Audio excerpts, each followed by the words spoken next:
तो चंद्रवंश में ब्रह्मा जी के पुत्र अत्रि, अत्रि के पुत्र चंद्रमा, चंद्रमा के बुध, बुध के पुत्र हुए पुरूरवा, पुरूरवा जी के 6 पुत्र हुए आयु, श्रुतायु, शतायु, रय, विजय और जय। इसी वंश में नहुस हुए, नहुस के वंश में ययाति, ययाति जी के यदु नाम के बेटे से यदुवंश चला और पुरु नाम के बेटे से पुरुवंश चला। तो यदुवंश में श्री कृष्ण हुए और पुरुवंश में पांडव हुए। यदुवंश में आहूक, आहूक के पुत्र देवक और उग्रसेन, देवक की पुत्री देवकी, उग्रसेन का पुत्र कंस। कंस जो है ये 9 भाई है, सबसे बड़ा कंस है, 8 छोटे भाई और हैं। देवकी माता जो है वो 7 बहनें हैं और इन 7 बहनों का विवाह श्री वसुदेव जी से हुआ है। देवकी सबसे छोटी वाली थी, आखिरी विवाह था ये।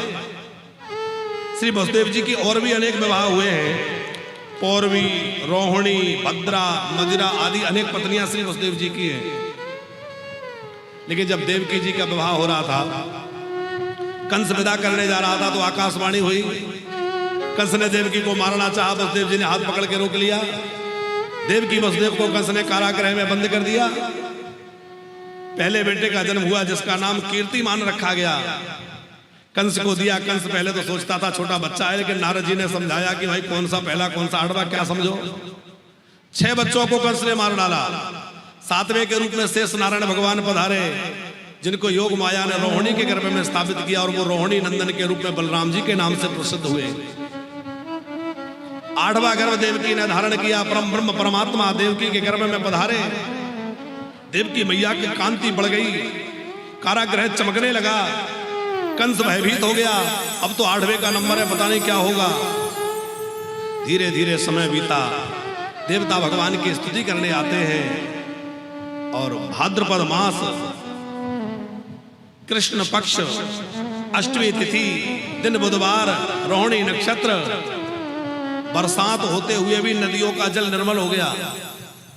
रात्रि में भी कमल खिल पड़े, आसमान स्वच्छ हो गया, तारे जगमगा रहे हैं। ऋषि मुनियों के मन हर्षित हैं, ऋषियों के यज्ञ की अग्नि स्वतः जल उठी, भक्तों के मन आनंदित हो रहे हैं। चारों ओर आनंद की लहर है। और ऐसे मंगलमय अवसर पर मध्यरात्रि में कंस कारागृह में चतुर्भुज रूप में भगवान प्रकट हो गए। बोलो भक्तवत्सल भगवान की जय। चतुर्भुज रूप में भगवान प्रकट हुए।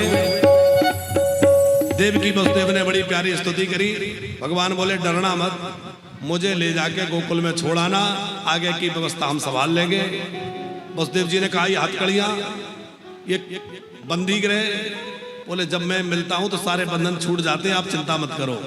सारे पहरेदार अचेत हो गए, दरवाजे खुल गए, हथकड़ियां बेड़ियां छूट गई और लाला छोटे से बने। तो वसुदेव जी जल्दी से लेके गए कहीं कंस ना आ जाए, और गोकुल में छोड़ के आए। वहां से लाली को ले आए। कंस को लगा कन्या हुई है, उसी को पछाड़ना चाहा, वो तो आकाश में उड़ गई। और गोकुल में जैसे ही पता चला नंद बाबा को, अरे लाला भयो है। नंद बाबा ने कहा फिर देर का बात की, भैया जोर जोर नगाड़े बजाओ। अब बड़े जोर जोर से सहनाई बजने लगी, नगाड़े बजने लगे, जय जयकार होने लगी। बोले नंद के लाला की, नंद लाला की बधाई हो। और गोपियां दौड़ दौड़ के आने लगी और बधाई देने लगी, यशोदा मैया बधाई हो।